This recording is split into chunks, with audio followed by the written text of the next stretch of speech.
Welcome back to St. Emily's again this week. We are actually going to look at a couple of problems. This week our community math board, the problem was using a whole number line and jump lengths that are all the same. How many different types of jump lengths can you use to get 64? And this is a little bit of a fascinating problem because it's really looking at the different factors that you can use to get to the answer of 64. And that's really what the students were looking at. This lends itself very nicely to additive reasoning as well as multiplicative reasoning. So you can see in this particular case, some of our examples, we had one student here who recognized that 8 was a factor of 64, and so they did their jumps according to 8. Adria did the same here. You can see we have another example down there. Some of the other folks actually used more of a base 10 method where they jumped by the tens and then they just added the 4 at the end, as you can see up here.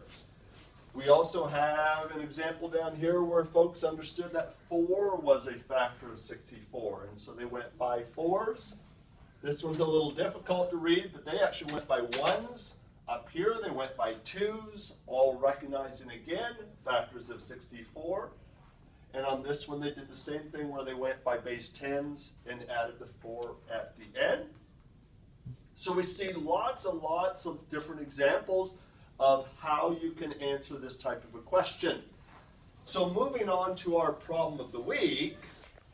Our problem of the week actually reads, last year, the 10 employees at Starstruck had an average annual income of $30,000 each.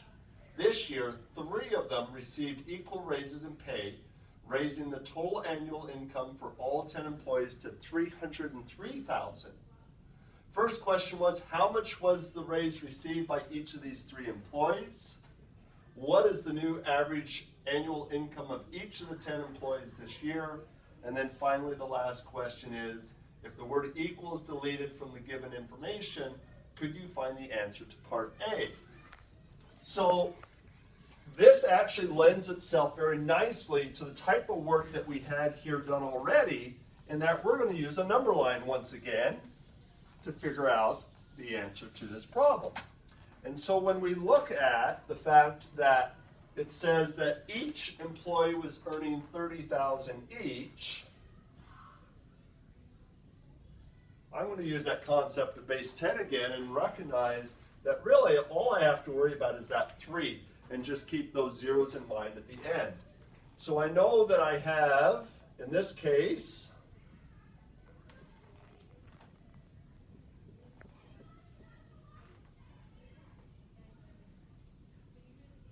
I want to do 10 jumps, and my spacing's a little off here. Oh, I'm really going to have to crowd it in at the end. And I recognize after I do my 10 jumps, 1, 2, 3, 4, 5, 6, 7, 8, and 9, and I've got to have my 0 back there, that's actually bringing me to basically that 300,000.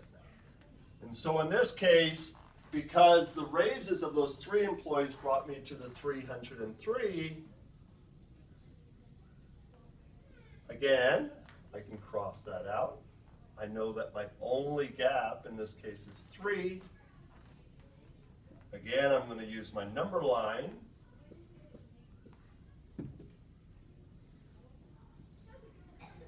And because I had 3 employees, meaning 3 jumps, I know that each of my jumps is simply 1, and so my raise becomes 1,000 each.